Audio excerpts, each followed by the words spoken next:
afternoon, everyone, and a very warm welcome to all of you. Hello, everyone. I'm Yash Pande.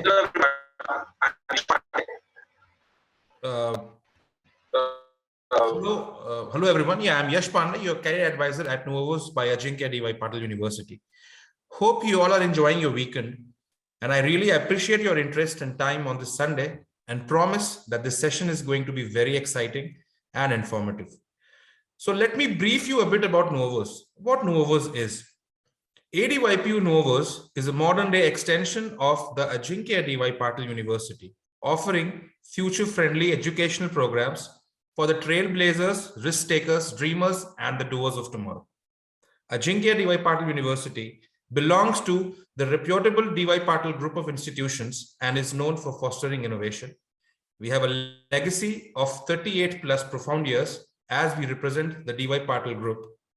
The group activities encompass the fields of education, healthcare, agriculture, and sports. Before we get into the discussion, let's have a quick look at this video to understand Nuovos better. Let's watch the video together. 97 million sounds like a big number, and it is, because that's the number of jobs that tech is expected to create by 2025. But let's rewind, shall we? Back to the now that is working in collaboration with AI in the workplace, the now that is leading businesses through digitalization, because the now is where you create the new. Because only when you learn, you can create. And at Nuovos by ADYPU, we help you find a platform that lets you lead the change. Whether it be through tech-driven programs that let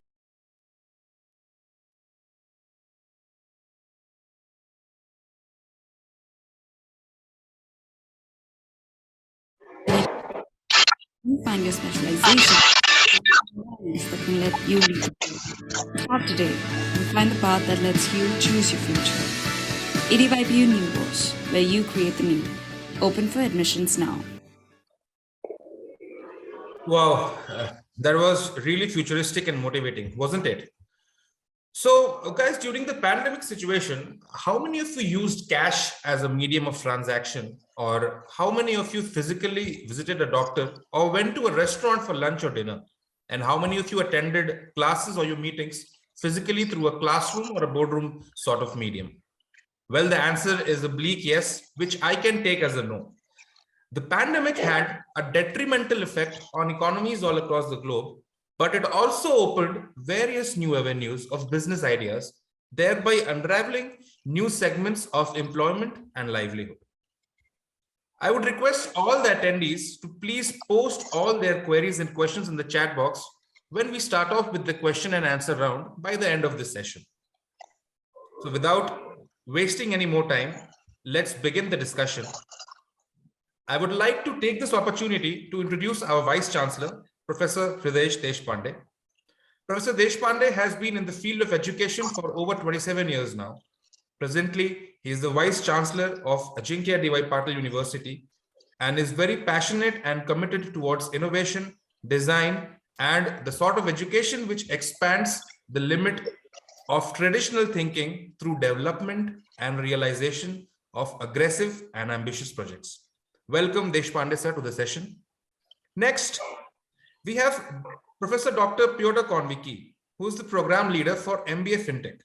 He is highly experienced and has worked as a senior lecturer at the University of West London, as well as the University of Bedfordshire. We have Dr. Nicholas Snowden, who is the program leader for MBA Professional. He has held diverse positions at Hull University Business School as an academic director of MBA, and is about to join Bradford University as MBA director in the month of September. Congratulations, sir. We have Dr. Malcolm Claus, the program leader, space technology, who's joined Kingston as a senior lecturer for astronautics and space technology, where he has simultaneously handled research and teaching responsibilities. And finally, we have Dr. Vijayakumar Varadarajan, who is the program leader for engineering, has 9 different patents to his name. Wow. He's been the adjunct professor at the University of New South Wales and even a professor. He was Associate Dean at Vellore Institute of Technology, Chennai. We also have Mr. Piet Kommers today with us, who is involved with Dr. Vijayakumar for our engineering programs. Welcome everyone, and thanks for taking out time on this Sunday to be a part of this discussion. For some reason, Philip Scott, the program director from VIDI, could not join this session, but we will soon plan another session with him. For any updates on the upcoming events, you can definitely follow our social media handles. Jumping on to the session, would like to invite Mr. Deshpande. So wanted to understand from you where you see India in terms of digitalization and tech enablement in the next few years. Over to you, sir. Thank you, Yash, for that nice introduction. I saw that the emphasis on those number of years of experience actually really makes me ancient. Nevertheless, I think the future of technology in India is very bright. In fact, it's an absolute necessity in today's world. Technology has become something which is ubiquitous. It is in every part of our life. What is more important is not to talk about how the technology is going to grow, that we all know. What is important to understand is the basic distinction. And that is something very critical as far as our understanding is concerned within the ADYPU Nuovos.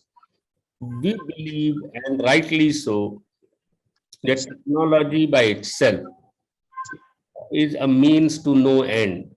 You need technology to solve problems. You need technology to be applied. Unless technology is applied by itself, it could be something interesting. We have all grown up seeing James Bond movies. You know, the amount of technology that those James Bond movies, which Mr. M would provide for James Bond, it's not unknown to us.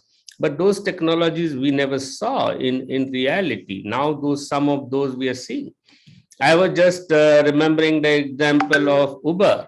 Uber, if you know, one of the things which distinguishes Uber is that when your car is coming, you can see it on the map, that where your car is, and you actually it helps you to understand how far it's going to be and to ready yourself for it. And if you go back to a James Bond movie, Goldfinger, in which actually he puts a tracking device on Goldfinger's car and then tracks him around the Swiss Alps, and seeing in his car where Goldfinger is moving about. Now, those are things which are going to happen, but unless the technology is applied, it is going to be of no significance. India, we have two very recent, very large scale examples of technology deployment which have brought out so much change in our everyday lives. One is the Aadhaar card. To digitize data of more than 1 billion people is no mean achievement. And that is what actually became the mothership of FinTech revolution in India, because if you have to open a bank account, you can do your KYC using Aadhaar and you don't need much. Similarly, the another was the GST, that is the goods and services tax. Before GST came, there were 29 states each of them having their own tax structure, and it was such a muddled scenario. Now, all of these technological advancements give rise to new industries as well as new opportunities. And that's what Nuovos is about. In summary, it is about technology being applied into various segments, and we have identified those segments as a part of Nuovos program. And second is the possibilities that the technology can bring about in order to cause transformation or change and in order to better human lives. Thank you so much, sir. Thank you so much. That was a very amazing thought that you shared with us. I would want Dr. Konwicki to just give us a short overview of the exact changes in the financial sector that we had, I mean, in the past 10, 15 years, and also during the pandemic situation that we had, and how it has changed the conventional financial stream to a financial technology stream. Over to you, sir. Dr. Snowden, how do you feel the pandemic? He's back. Can you hear me now? Yes, doctor. Yeah. Yes, sir. So I would just repeat the question once Can you again. hear me, Asna? Yes, you are audible. You are audible, sir. You are audible. So, Perfect. Because clearly my camera is not working. Can we share my the potential slides from your screen, because I emailed them to you.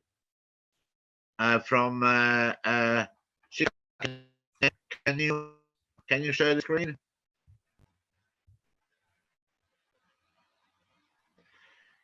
So let me Because go. if not, I'm perfectly happy to run.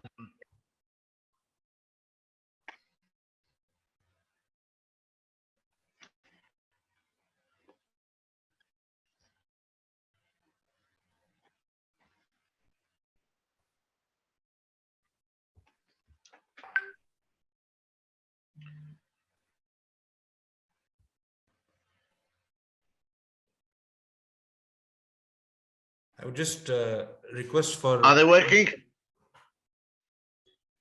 Yes, you can move ahead with next speaker. Mr. Piotr, I would request you to take this opportunity just next after him. I'll be ready with your PPTs.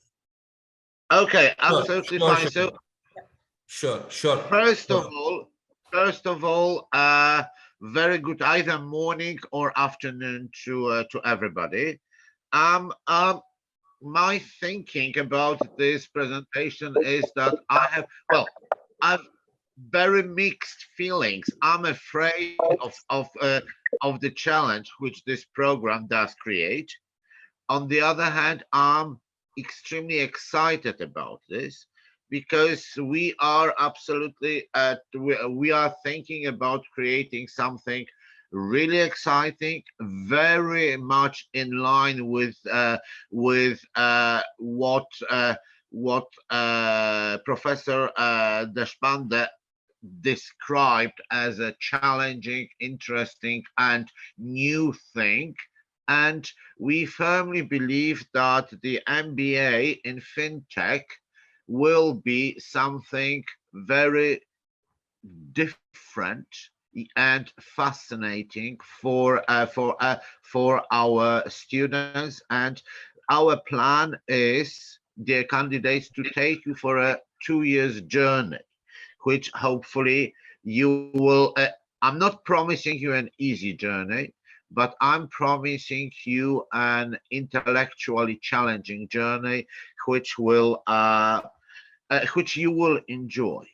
And one thing, the whole presentation is now about the future of, and I call it, of a fintech-driven India. And for me, I am not the future. At best, I like to think of myself as a present. The future of India, the future of the world, are you, the candidates. You will create the future, and our job is to create. Our job is to create, to help you, to equip you with the tools. There's some issue on Piotr sir's end. I would now I would want Dr. Snowden to just throw some light on what exactly has the pandemic done to transform the business, and what are the associated challenges that this pandemic has brought for the businesses all across the globe, even the new ones, or the ones that are in the startup or the budding phase. Thanks, Yash. Yeah, I think everyone's pretty much aware of the shift from the traditional office-based work environment. Technology clearly a huge enabler for that, and you know, that I guess the thing that amazes me most is how well and how quickly the world changed to embrace that that shift.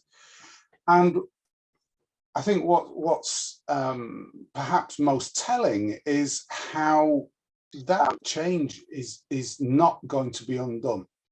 We are not going to go back to the way things used to be. We are now in the new normal, as everybody knows, and you know that is that brings with it a whole set of new challenges. And if I can just share my screen and just to talk a little bit about where my particular take on this is, my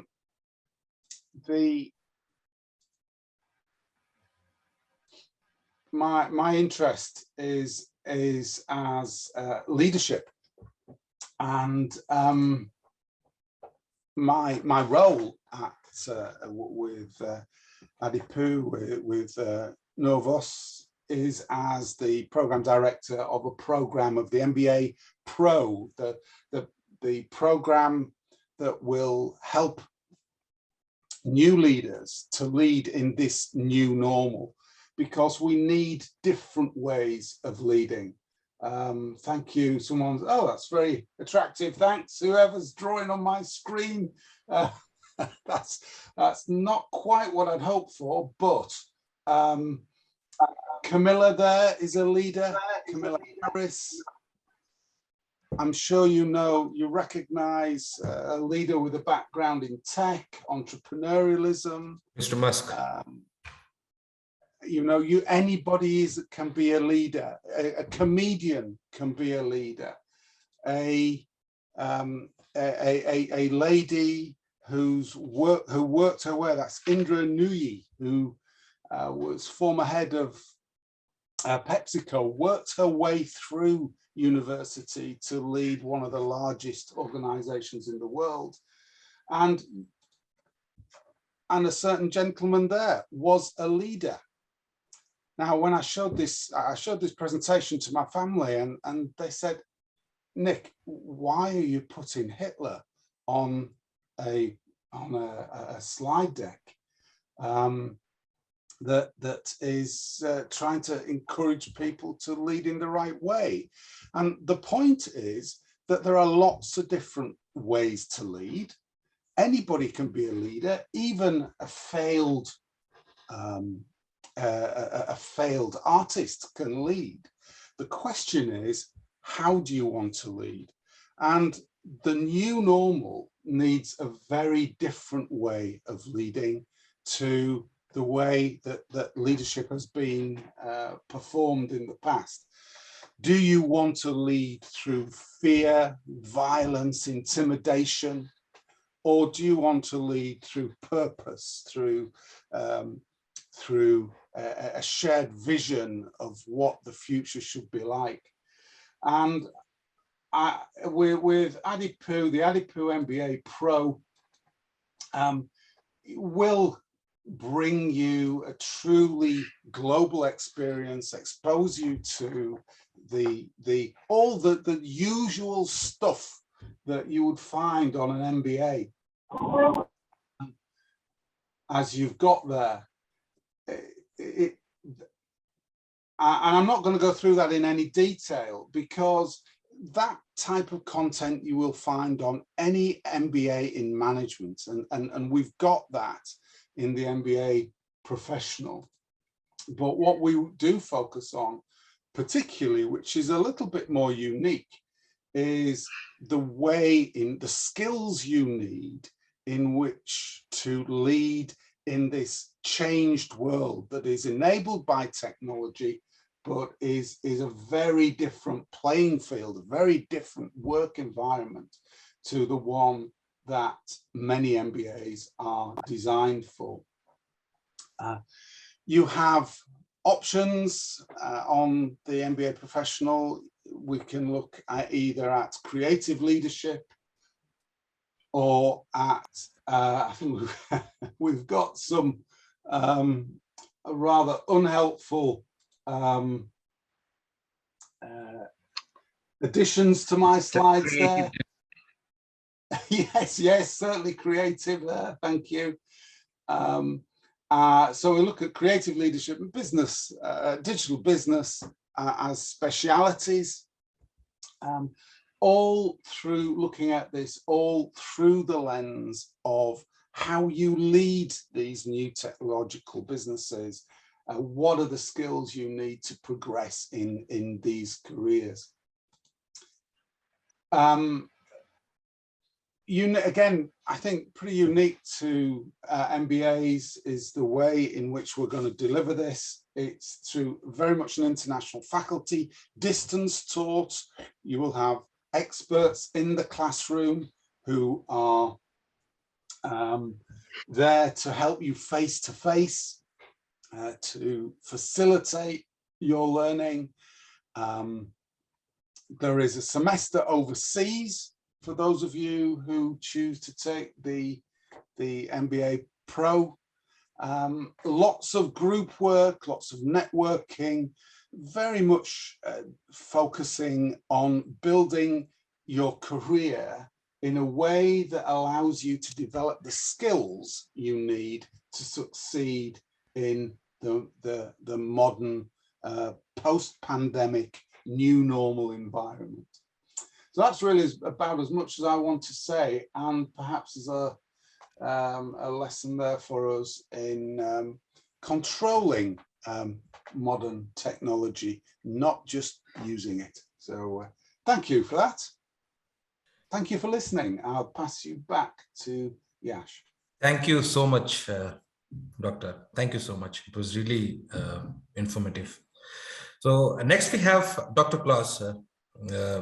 So what, according to you, has changed in the space technology sector, and how India, as a still developing nation, overcome the lag that they have in their space technology industry? Yes, well, good day, everybody. It's nice to be with you today. Well, let me first of all address your first point with regards to space tech sector. So over the last few years, we've seen quite a number of developments with regards to space tech. A number of these have come through the commercial sector. We're seeing many new entrants coming in, and again, as clearly stated earlier on, all of these are tech driven. So the new products and services that are now coming on stream, going back to our original analogy of being like James Bond, are now coming into fruition, and it's all through technology, the development of technology and increased capabilities. So in some aspects, it's becoming a very interesting segment to work in and to study. Now, with regards to India, India has made great strides, okay?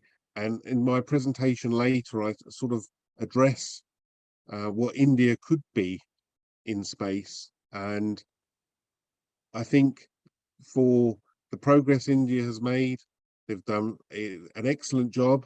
New capabilities are being developed by India. And for you, I think to be a part of this new space drive within India is a good thing. And hopefully the content of the course will give you a good overview of the technical aspects, regulatory aspects, design aspects of both spacecraft and launch vehicles. So hopefully that has answered your question. Yes, sir. Yes, sir. Thank you so much. It was, again, really very informative for all of us. So next we have Dr. Piet Kommers with us. So I would just want to understand in short, in a brief, I mean, what exactly is this consumer technology that has emerged in the past 2-3 years, or maybe has boomed in the past 2-3 years of pandemic that we have faced, and how is it getting affected by digitalization? It's over to you, sir. Yeah, well, good afternoon to all of you. I'm quite fascinated by the previous speakers, especially what Mr. Snowden said about leadership. And leadership, I think, is still resonating from the past. I see now there is a kind of cross over my screen. I'm not aware. Okay, thank you. It is now removed. First of all, I thought it was a disqualification of my slide, but it's a technical issue, I think. So the term leadership is quite important. Also, what we call is the user or even the consumer. It's another, it's still writing on my screen, sorry, thank you. My presentation is short and it will try to highlight what we have in the triangle between the EdTech, educational technology, the food technology, and the health technology. That's an important triangle. And what we can do, let me try to. Good. So the consumer is an old-fashioned term. It means that we have the designers, we have the developers, we have the implementers, and we have the consumer, the user, the poor patient who is getting all the results from the technology. That's, I think, an old-fashioned way to view it. What are the major tendencies, the very quick technological developments? Sorry, there's still writing on the screen. Maybe could you please don't do it? Thank you. We have the rise of domestic robots. It starts with a vacuum cleaner. It will be then what we call in Western Europe domotics. That means it is in our home. There will be intelligence about how to regulate the temperature, how to prepare the food, and how to keep hostile influences outside. So domestic roboting is a very important part. We see that smarter things are coming. What is now is the pen will be the same pen, but with the intelligence inside. So it's really taking what I'm talking, what I'm writing, and it will be an agent, a companion to me, who is helping me to teach or to design. Then we have the virtual reality and the augmented reality in the Internet of Senses. And that has to go in the direction of what Facebook is now called metaverse. Metaverse is in fact that I'm not only before the screen, but I am in the world of the persons who I'm talking to. So I can really collaborate as if I'm physically there in the other environment. We have also the 5G, the very quick, ultra-fast networks, quite important to do all the sensing, to do all the logic, and to do very almost real-time communication. That is fascinating, and it will be followed up by new technologies, I think. The smart homes and the Internet of Things, when we have sensors, we get smart buildings, etc. We will get the blockchain and the digital twins. We can see that the user of the future is a co-designer of the system. We see now that big companies like, for instance, Hewlett-Packard or Microsoft or Google, they know that you cannot make an artificial laboratory. Yeah, you can make it, but it does not predict really what is happening. And that is in contrary, or that is adjacent to what we call leadership. It's the process of self-organization. If we think of how Uber was penetrating in the world, it was the notion of a platform that was organizing itself. Of course, there was a lot of criticism, like the lack of ownership, the lack of, let's say, independent providers, and that was a legal issue. It was also a humanitarian issue. So we will see that good ideas become really good because the actual end user is integrating it, is adopting it, and gives an extra flavor.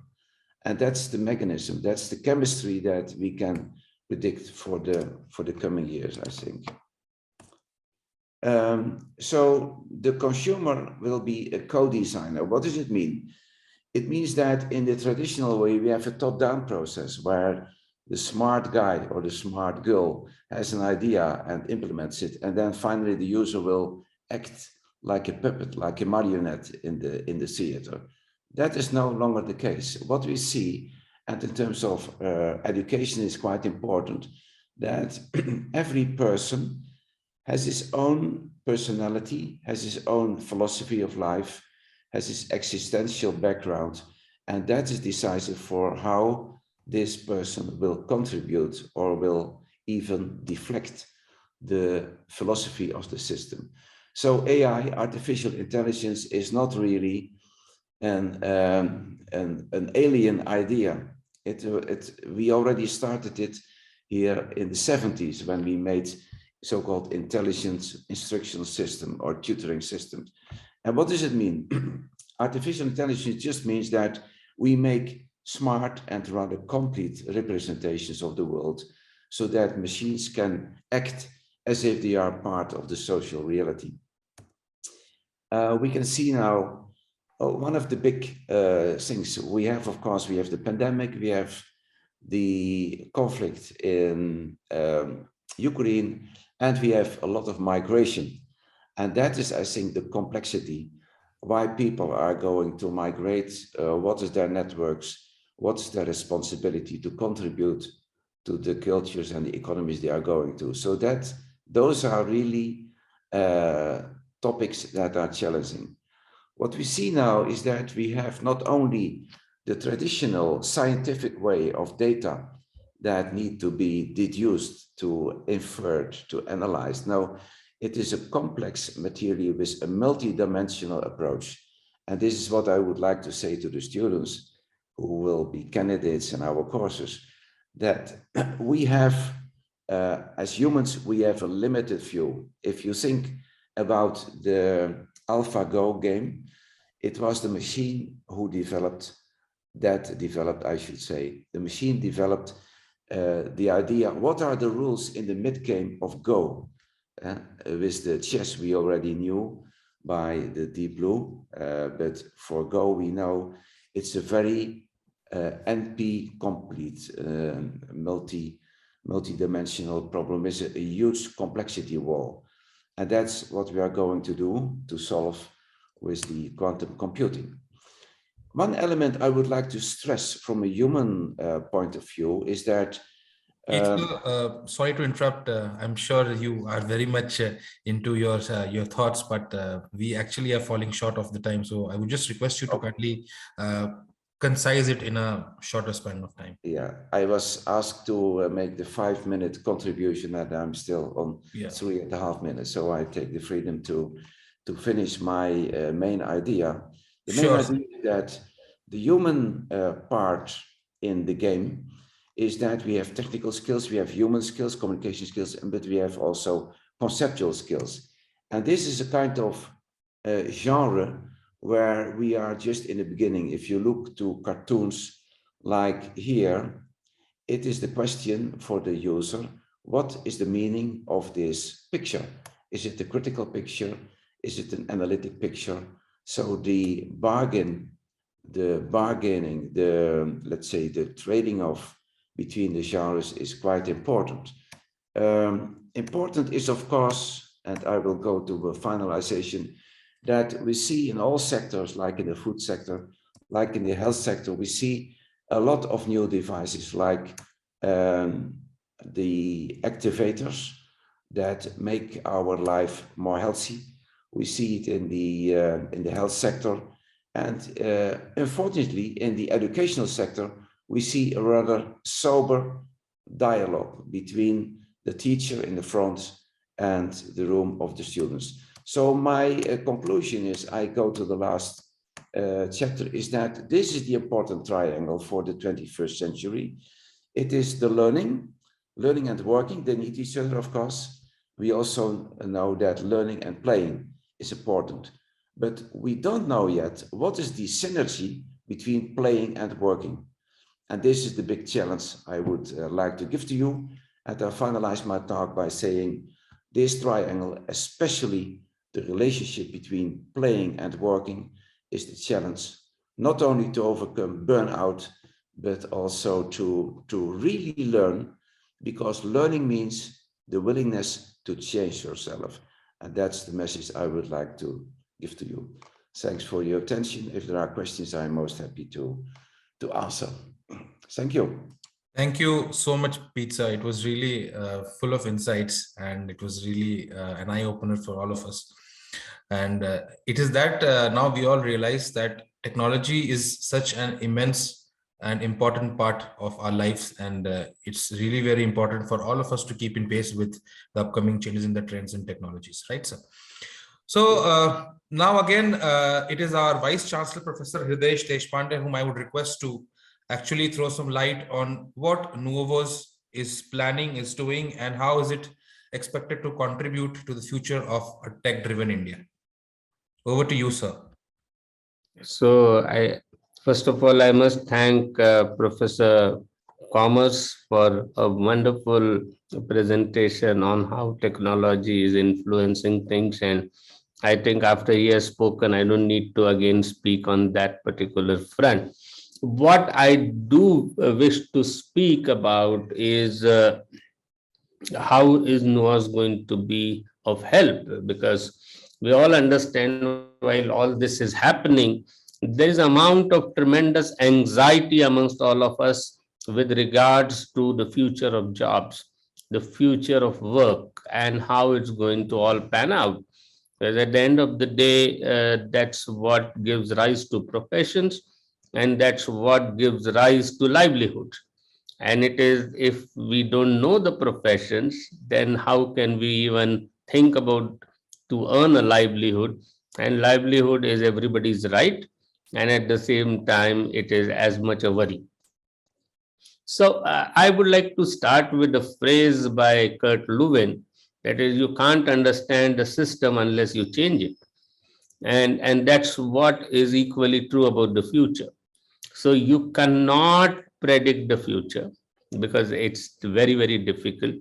People like Professor Kommers, people like Professor Malcolm Claus, Piotr and Nick, they are in their own way actually contributing on a daily basis to change the future in a better way.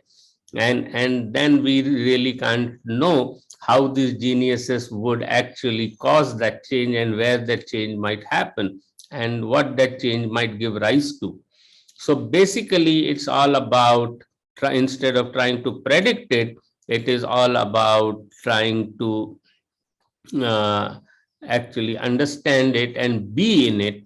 And once you are be in it, participate in it and prepare for it. Because we believe at Nuovos that learning has to be embedded in the hotspots of societal regeneration. Our society is regenerating every day on the back of new technological advancements and the manner in which we do things. And hence the learning has to be placed, embedded rather, in these hotspots. And with that aspect, we have identified these sectors, be it space tech, because we believe space technologies are going to be the next IT revolution in India. Similarly, the FinTech, because that's what is going to drive tremendous prosperity and a new industry altogether. And what is happening right now is just the beginning. We had recently IPOs of companies like Paytm, we have companies like LIC, we have these multi-billion-dollar IPOs coming up, and these are just a tip of the iceberg that's unfolding out there in the area of FinTech. Also, there is unfolding in the area of digital business, because all business is becoming digital, and that's what the MBA Pro program addresses with the specialization in digital leadership.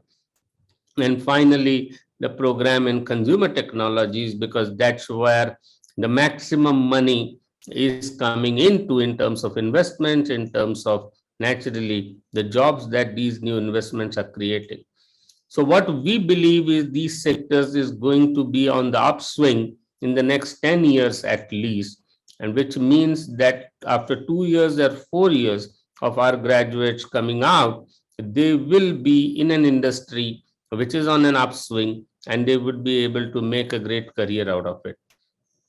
That is what Nuovos means, and it is Nuovos is basically a step into to move into a new territory from one territory, a territory today that we know very well, but we are very worried about it. So we have to move into a new territory, that is the emerging future. And instead of just reacting to the symptoms, we are actually being in those things and trying to make a difference out there, so that our students can actually go out and build a career of which they are proud of, and eventually as their university we are proud of. Thank you. Thank you so much, sir, for the details that you've shared with us. But with your permission, I would just want to engage with you for one more question that I have. Sir, I would just want the audience to know from you that do we also offer industrial projects and international exposures to all our students? See, in today's world, if there is one currency that is there which is going to take you across, that is the word called collaboration. All our students are ambitious. Today's generation is quite ambitious, unlike our generation where we didn't know even the world was going out of our city. Our only ambition was to be able to see a movie over a weekend, and perhaps if our parents would take us to that. But compared to that, the today's generation is quite ambitious. And in order to cater to this ambitious generation, it is critical that we have programs which support that. And within that, I think the word collaboration means a lot.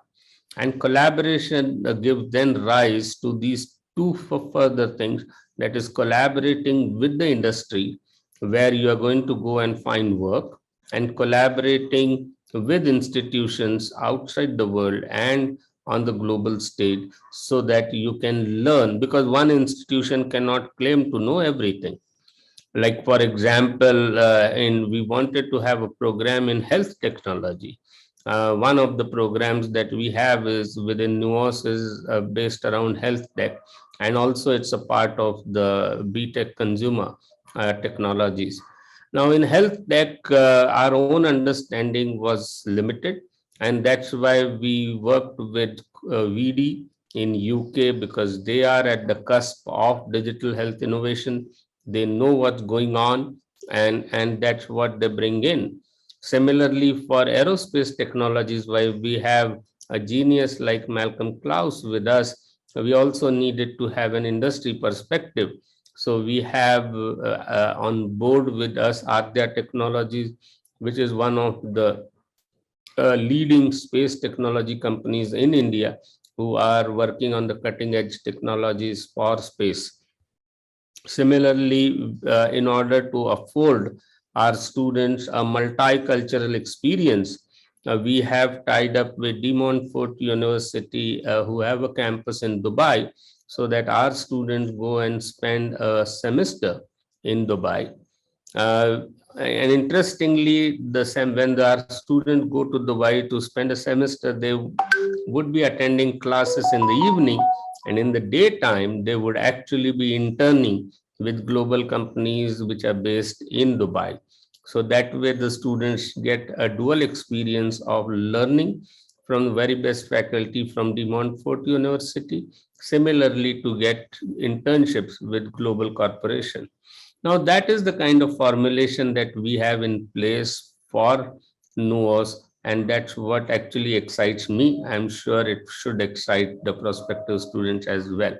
And finally, we have leading academicians and researchers and industry leaders from around the world to teach to our students, and that kind of completes the trilogy of industry, institutions, and the global faculty. Amazing, sir. That was really great. So definitely the exchange programs that we have and the international exposure that we are expected to provide to our students will definitely help them understand and have a clear-cut picture of the current trends, wherein people from all across the globe meet and have certain amazing level of discussions and thought exchanges.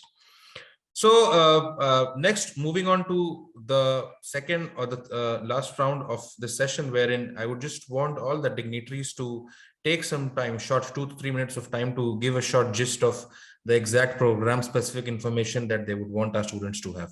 We would start with the MBA FinTech program. Piotr sir, the screen is yours.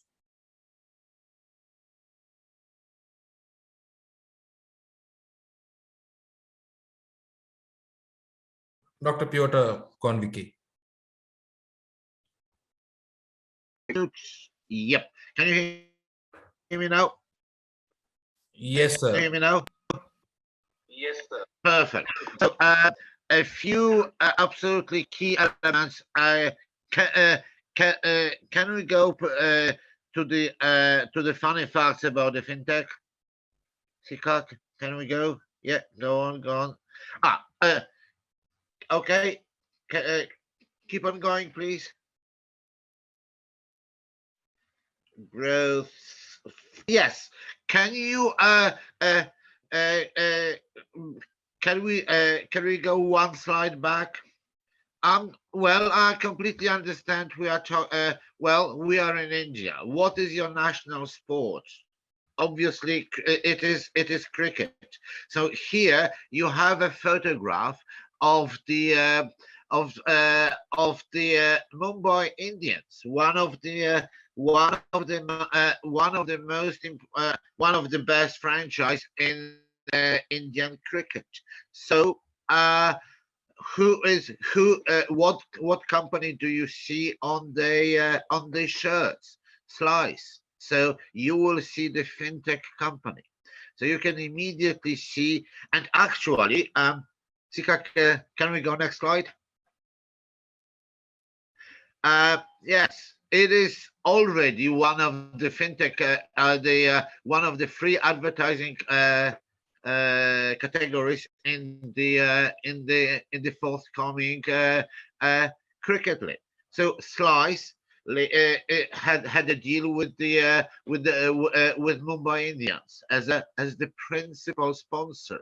By the way, who was the principal sponsor of Mumbai Indian last year? Samsung. That tells you how the world is changing. So can we quickly go to the next one, to the key feed? Next one. What will you continue quickly? I will not do what will you start. Key features. Can you stop here? So how will we prepare you, our students, to the future? Because our program in FinTech, first of all, very strong links with the industry. We cannot, as the academics, we don't know what the future will be. You are the future, and we will be working on the future with you and with the industry. So within the program, we are creating the industry advisory board, on which we will have the representatives of the companies, and bluntly, they will tell us what they expect, what are the key features of industry graduate.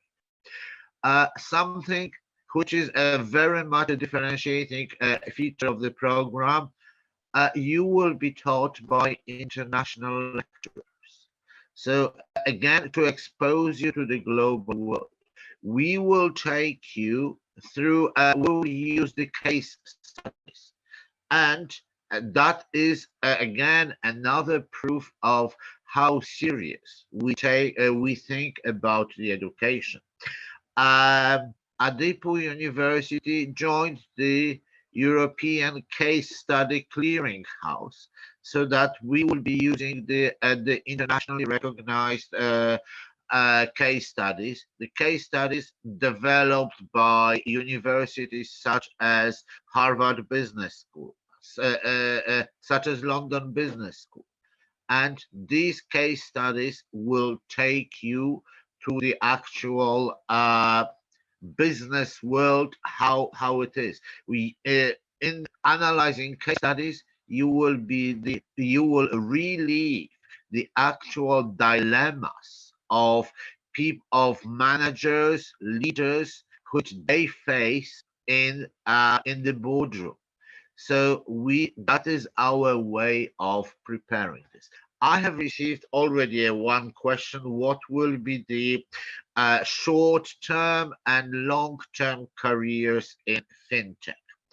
I'm afraid I cannot answer what will be the long-term career in FinTech. Why? I simply don't know. Most of the jobs which are in FinTech right now did not exist 5 years ago. As a result, I'm not prepared to venture what will be in 5 years' time. What I will tell you is that, just virtually 2 weeks ago, I had a meeting with the founder and one of the 2 principal shareholders of the largest Australian listed FinTech company, MoneyMe. And we had a great conversation, and Callum just told me, Piotr, we want to have graduates who can think. We don't necessarily want to have computer gurus. We want to have people who understand our consumers, who understand our products, who understand the technology, and people who can link these 3 things together so that they will meet so our new products, our new services will meet the needs of the needs of the consumers. So I think that would be what I would like to say, and that will be our job to deliver this to you. Thank you so much, Piotr sir. So next we have for MBA professional, Dr. Nicholas Snowden. Dr. Nick.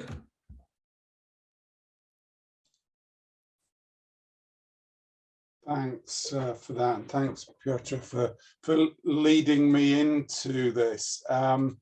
It's absolute, and I noticed some of the questions there in the chat box, particularly from Amit Kumar, and I really pertinent, important questions.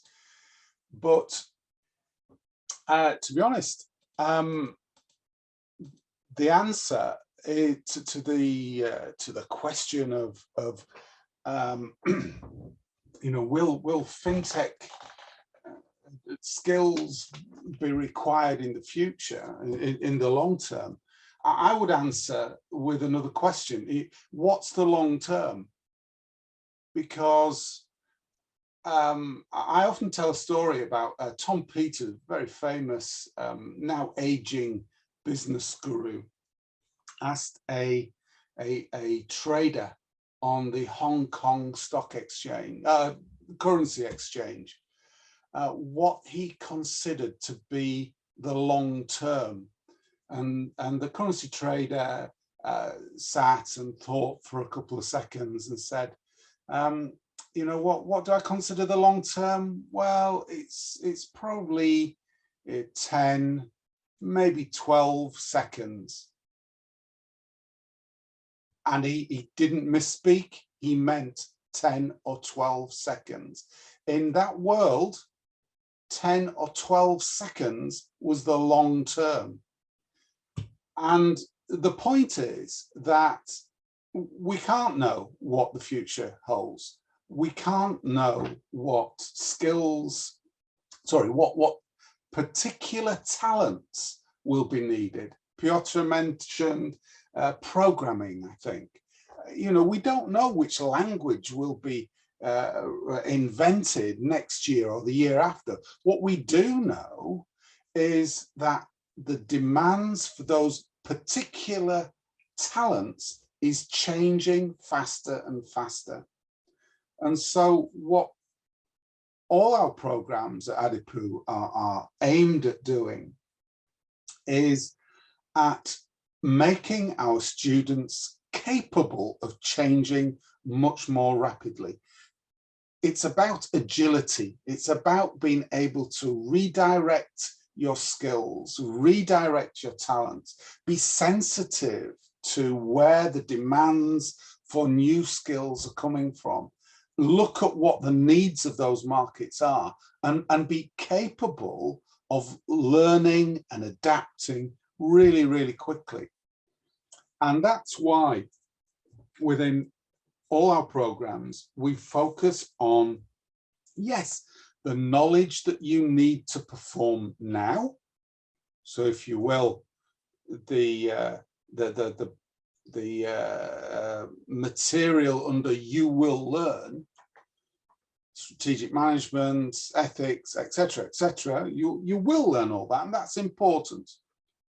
What I would argue equally important is around the skills you will learn, the skills around leadership, around negotiation, how to communicate, to network, to think in a much broader sense than perhaps most students would do, to look at how we can harness different ways of thinking, create different ways of thinking, how we can attack problems in different ways by thinking differently. And so ultimately it is about being agile for the long term. So we're able to, there's another term we will use on the program about pivoting, changing direction, using the resources that you've got to a completely different,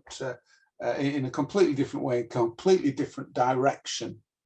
So we will be much more about learning how to adapt and change and be agile than we will be about learning exactly how to do things now, because that will change, the market will change, we can't predict the future.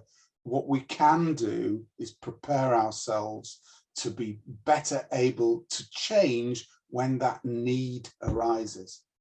So that's really as much as I want to say about that. I'm happy to answer questions at the end, but for now, at least, I think I can pass back to the chair. Thank you so much, sir. So next we have for MTech in Space Technology, Dr. Malcolm with us. It's over to you, sir. Okay, thank you. I'm just going to do share my screen. Hopefully you can all see it. In the initial question session, I was asked about how India can overcome the lag, if you like, in their capability. And I wanted to start off the presentation just by showing you this picture. This is a launch vehicle that India are currently developing. It's their reusable launch vehicle. This is a technology demonstrator, and what this slide is showing is an actual model of it. Okay, and this model was photographed at a conference in around 2013, and the steps that India have taken is that for this particular project, this vehicle has actually flown, not into space, but it has been launched from India using an Indian launch vehicle or a booster, and has successfully demonstrated the capabilities that India are now developing. So it's a good time to be in space, and it's a good time for you, if you are based in India, to join this mission, and I've titled it A Future Space Power. Is India going to be a future space power? I think it can be. It's still got a way to go, but it's making some good movements. So I'm dealing with the MTech space course. This slide just gives you a bit of an overview. So the aim of the course is to provide you with a good fundamental background, both in the knowledge, i.e. the theory, and also some experience, i.e. application. And what we will try and do, because industry really needs that, is for you to have transferable skills. And transferable skills can be applied to different projects within the sector, okay, or different sectors themselves. So the program itself is a 2-year course, okay. What I've highlighted here is just a few of the modules that we would cover. So obviously, projects like the one you saw earlier on, the reusable launch vehicle, they're going to need project management, systems engineering. Obviously, we want to do planning for space missions. Remember, a lot of the new technology, some of the new missions that are coming on, things like satellite resurfacing and refueling, things like that, going to need orbit mechanics. As a way to build a space economy, we need a good approach to get things into orbit, get them back. So launch vehicle design is very important, and also spacecraft design as well. So all of these elements will be covered in the course. And as part of that, because we're not only talking about launch vehicle design, we're also talking about satellites and spacecraft. In the space industry, there are 2 streams. There's one called an upstream and the other is a downstream. The upstream is launch vehicles. Hence, that's why we're seeing a lot of new entrants come into the market, especially in North America, Europe, Australasia, and also India itself. Okay, so that's the upstream, and there's also the downstream. So that deals with the spacecraft or the satellite. How do we analyze these images? What images are we taking? What do they mean for future missions? So to help enforce this learning, we're going to have to use, things like application software. And again, typical things that will be used in mission planning or vehicle design, okay, from a technology and technical perspective. So there is a lot of interesting stuff that we'll cover. So as part of the course, okay, to reinforce all that you've learned, we'll be doing a group project and also an individual final year project. Okay, these will be space related. They could be working with industry, they could be working with your supervisor to develop a technology or a concept. Remember, for projects, anybody on the course, you are the key driver. Okay, this is your chance to actually do a project of interest to you that can benefit you, your future career, and also for you to be able to get a job within the space sector, okay, which is growing all the time. And the final part really is the transferable skills. It's not a case of just knowing what the theory is, it's understanding the theory, but also how it applies and what it actually means. That's what the course will go through, and hopefully you will be able to see that. Other elements, so we talked about the RTV. There is the actual test vehicle. Okay, that's being loaded onto a section for the test. Okay, and future test flights of this vehicle are planned, and maybe you could work on the follow-on project or be involved in that in some way. Who knows? As I said, space is developing, India's capability is developing all the time. So you could be one of the other technicians or engineers in a similar photograph in maybe a few years. Don't forget, we've said how India is playing catch up, and they are doing it quite well. There's now as shown here, the designs for their new crew return vehicle. So even now, India is considering sending its own astronauts into space in its own capsule, powered by its own rocket. So that is the exciting area of space tech. This is a snapshot of the course. Okay, similar to the others, it will be using case studies, finding out what worked, what didn't work, how could we improve it. We'll also look at some of the business elements of it as well. And I said international programs. As long as one thing to take away with transferable skills, a lot of the projects within the space industry will be multinational. Okay, how do you get on with a multinational team? How do you interact with them? And we will cover all of these elements within the course, and hopefully guide you on a future career within the space industry within India. Thank you. I hope you found that little presentation useful and interesting. It was really useful, Malcolm sir. It was really informative. I mean, many things that we did not realize about the trends and technologies in space technology have actually been clarified. Thank you so much for this. You're welcome. Yeah, so finally we have Dr. Piet Kommers with us, who would definitely share short insights on the BTech in Consumer Tech program. Over to you, Dr. Kommers. Yes, thank you for all the contributions of the members of this conference.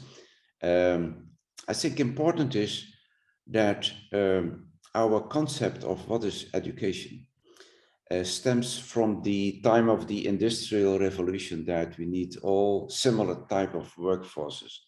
What we see now that in terms of knowledge workers, creative design, the need for creative designers, the need for autonomous problem solvers, the traditional educational paradigm is obviously not sufficient. It's good, but not sufficient.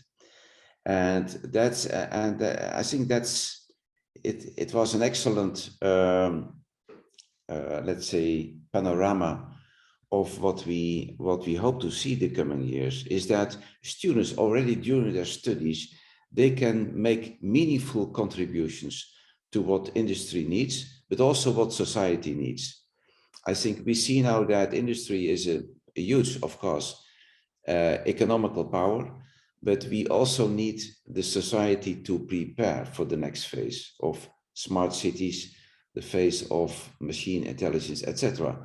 So we need to build on, even for secondary schools, we need to build upon programs where students can work with computational thinking, with robotics, with artificial intelligence, even before they go to the higher level of education. Thank you.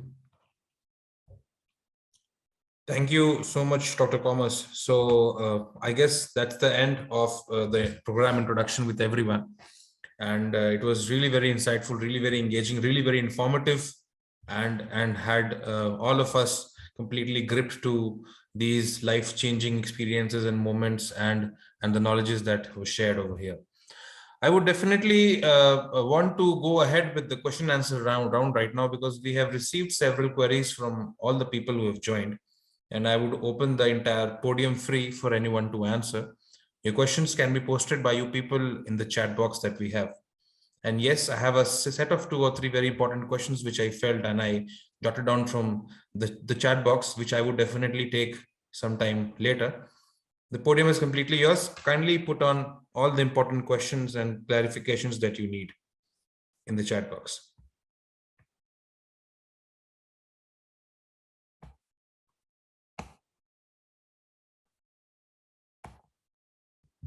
Yeah, so the first question is for Dr. Malcolm, wherein the student wants to understand the difference between your space technology, your aerospace engineering, and what exactly is astronautics and astronomical engineering.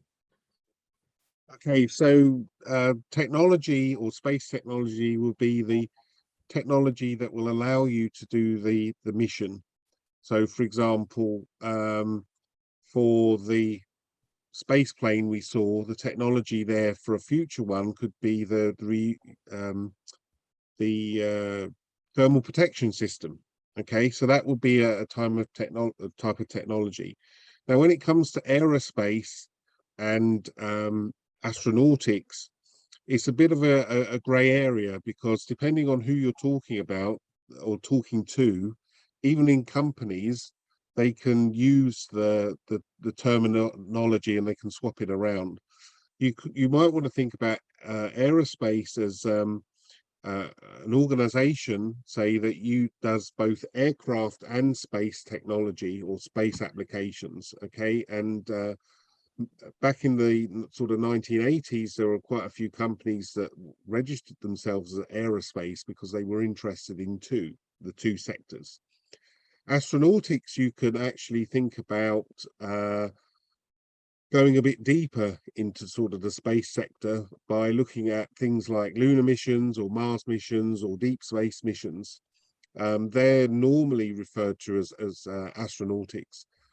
However, a lot of the skills that you will need in one sector, say astronautics, would be useful in the aerospace and vice versa.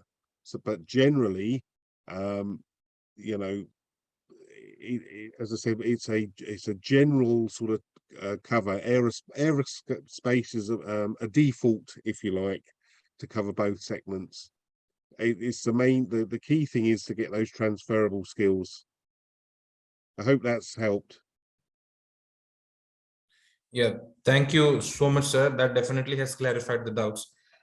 The next question that I have is for Dr. Nicholas Snowden, wherein the student is asking what exactly is the growth in digitalization that we are seeing, and how has it resulted in a generation gap and ultimately a skill gap? Dr. Nick. So yeah, could you just clarify the growth in the utilization of what exactly? Do you mean technology? Yes, sir. Yeah. I mean, you know, communications is perhaps the most significant development in technology that covers all industry, you know, all commerce. The revolution in technology has facilitated that, and so, you know, understanding how to communicate and from a very sort of human level, you know, how does it work, I think is perhaps the most significant aspect of organizational life and general life that has changed as a result of technology. And you know, it is central to leading, it's central to managing, it's central to any sort of successful organizational practice. And it has become more difficult as a result of the pandemic, and you know, it has changed. We now realize what we miss from face-to-face communication and developments in technology, allowing us to more closely to simulate that, I think is you know, the benefits that you get from face-to-face, being able to simulate that are perhaps where the developments will be going forwards. Does that answer the question, Yash? Yes, sir. Yes, sir. Of course. So the next question, yeah, I guess Dr. Piet has some question. He's raised his hand. Dr. Piet. Thank you. Thank you particularly to Mr. Nick Snowden, because the term leadership was mentioned in a very sophisticated way, I think. And then also we found out that the speed of technology is going very quick and the direction is not known. What is the long term? It's maybe half a year. So my question to Mr. Nick Snowden is, what type of leadership would you see based on the fact of this agile technology? What does it mean for education? What type of leadership do we need? I think, I mean, it's a good question, Peter. There is a trend towards what we call servant leadership, where we are, it's a, you know, we have a traditional view of organizations almost like an inverted tree, with the leader at the top and the workers in various tiers below that, and the view now, where we recognize that what organizations lack is talent, and you know, the well-publicized war for between companies for talent, trying to get the best people in their own organizations. You don't do that by a sort of command and control top-down approach. And so I think the significant shift is in this recognition that leaders are facilitators, they're helping their people to get their best work, to do their best work, and they're there to help, to serve their people, not to command and direct them. And I think that needs to proliferate into all aspects of training to become active in the workplace, and certainly you know, I think the plans that we have at ADYPU reflect that. It's not about certainly from the leadership training that we'll be doing on, certainly within the MBA Pro and in the other programs also, it's focusing on not about you as a leader controlling, it's about you as a leader facilitating. So yeah, happy to chat more about that if that would be useful. Thank you so much, Nick. During your explanation, the term catalytic leadership came to my mind as maybe one extrapolation of what we call service-based leadership. You were right, that's a big step. So maybe it's a good topic for our course to address how to visualize, how to make it tangible, this leadership that we need. I guess there's one more, I'm sorry to interrupt. I guess there's one more question for Dr. Nick as well. The student is asking, Akash Medi asks, how's that digitalization is changing the leadership stature, and what exactly is entrepreneurial leadership? It's digitalization obviously is hugely important, and I think, for me at least, the skills that you need as a leader are much, as I said, I described in my earlier answer. You know, we need to be able to facilitate. We have to recognize that we are not, you know, as the leader, we are not the experts. We have to allow the people that work for us who have that expertise to flourish, to grow, and to experiment. And you know, this is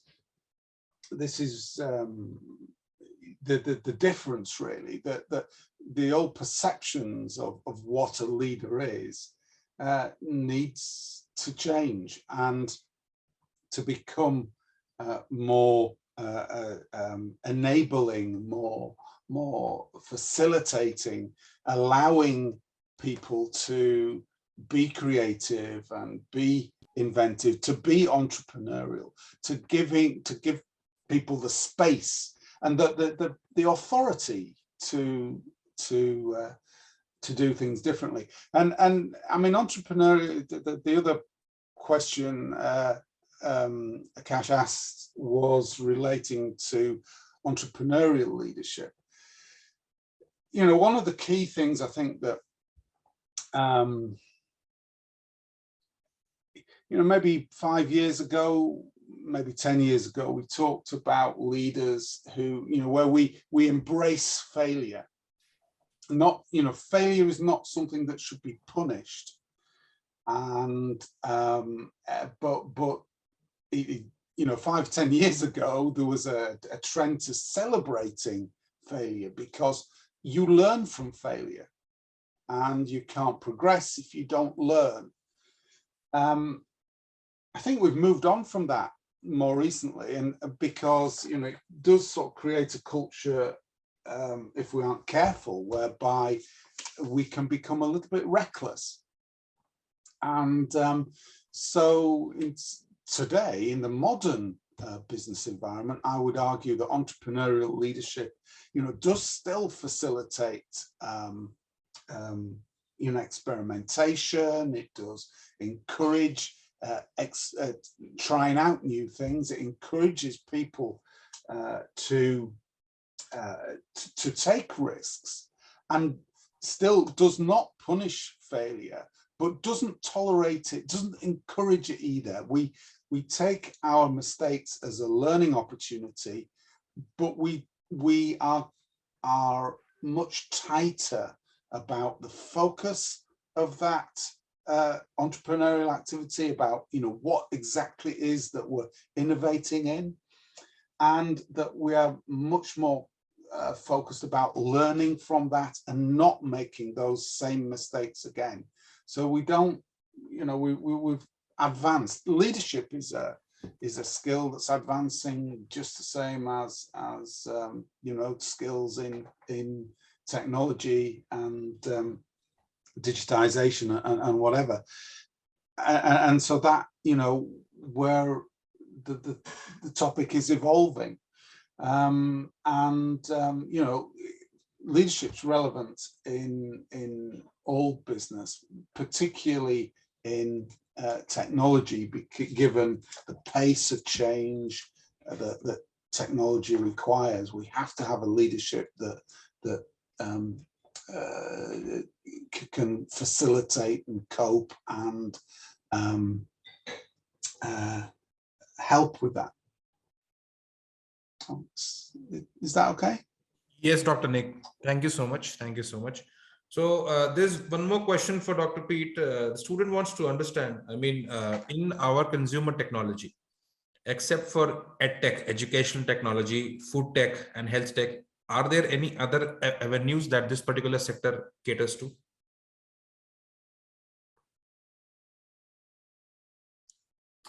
I think there is not too much questions about this issue, but I think what is still a latent question is, what do we mean by consumer? Because consumers taken as people who buy, that's very clear. But many participants in society, they are co-designers. So even citizens, if we think about active citizenship, if we think about proactive colleagues, I think that's a dimension that is coming. And what Mr. Nick Snowden just said is, indeed, we need a new idea how to facilitate the contribution of various persons. So the notion of so-called stupid questions, that is becoming now more questionable, if they are stupid at all.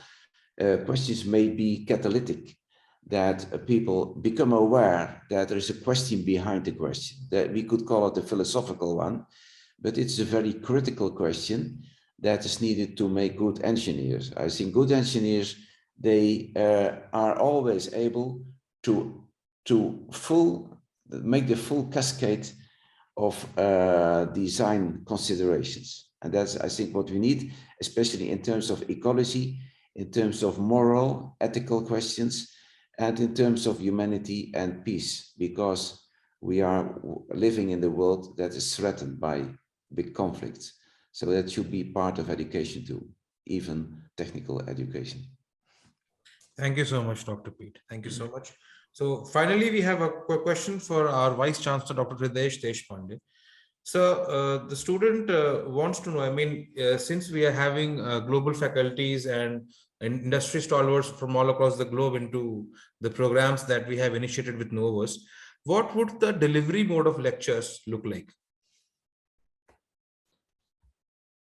So that's what we call as high flex learning.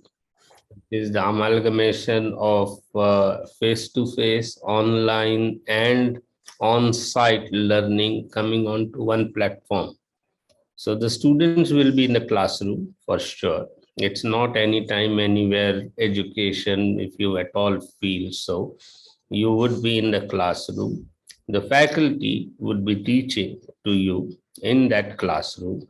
The only difference could be sometimes the faculty could be in person, right on there, or the faculty could be speaking to you via a video screen. That's number one. Number two, the classrooms are enabled so that students can participate, they can ask questions, they can engage with the faculty in real time. All these classes will also be supported by an in-person tutor who would be there in the classroom along with the students, with the main objective of the tutor being as follows. A is to mediate between the faculty and the students, if perhaps if the faculty is engaging from an online mode. Secondly, the tutor would be also a catalyst in order to answer questions or to address doubts or to build bridges amongst the students and so on. And thirdly, all the practical experiences, the physical immersion, the internships and all those things that would happen, they would happen as they would happen in an actual classroom or in an actual program.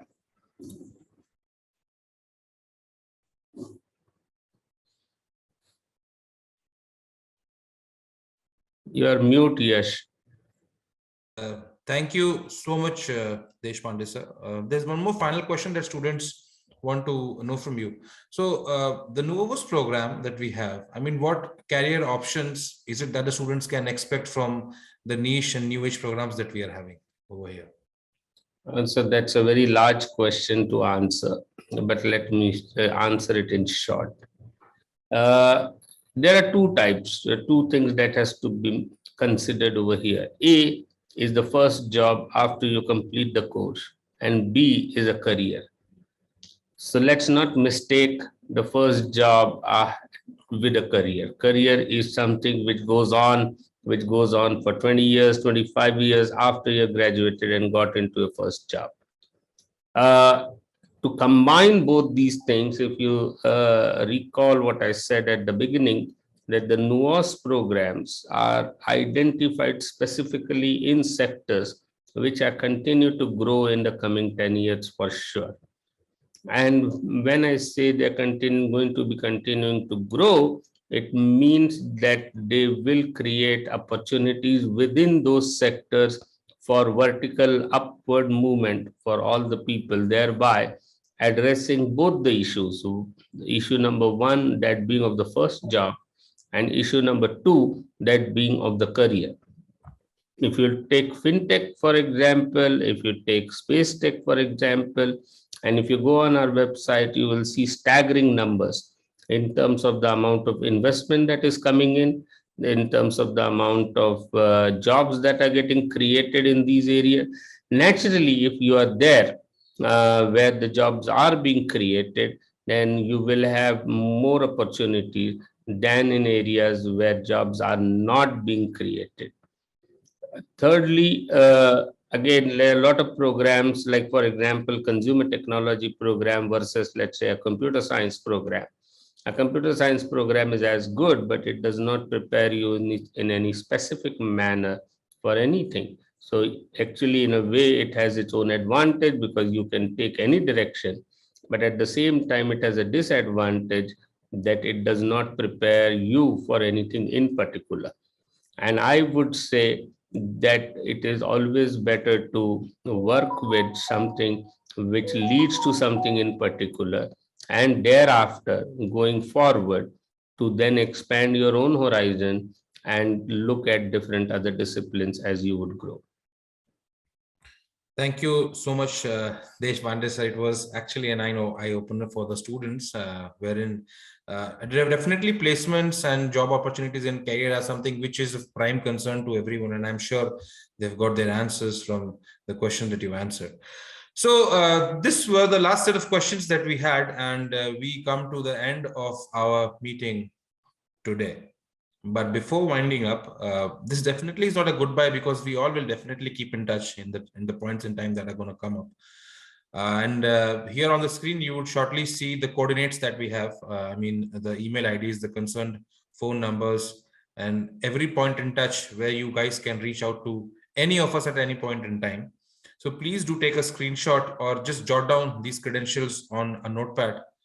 And then you definitely can reach out to us for any specific questions. I mean, there are many questions were unanswered. Definitely it gets difficult for us to consider and cater to all the questions in such a short span of time. But if there's anything that actually was concerning you and you wanted to have some amount of discussion, you definitely can reach out on the credentials that I'm providing. We will definitely get a reply from us. So you also can follow us on all our social media channels. We are available on all the social media platforms that you guys are currently using, being Facebook, be it Instagram, be it LinkedIn, wherever you guys would want to search us, you can search us and you can join us. So finally, this is the end of the session. Hope you all have enjoyed it. Thank you everyone for spending such a wonderful time here on this Sunday. Except for the things that you could do, you spend time with us. I'm really very obliged, really very overwhelmed, and really very informed in the end. Thank you all. Thanks for joining us and making this session engaging. Have a great day. Take care of yourself, take care of your family, and always keep smiling. Thank you. Have a nice weekend. Thank you. Thank you so Take care. much. Thank you. Bye. Bye bye. Bye.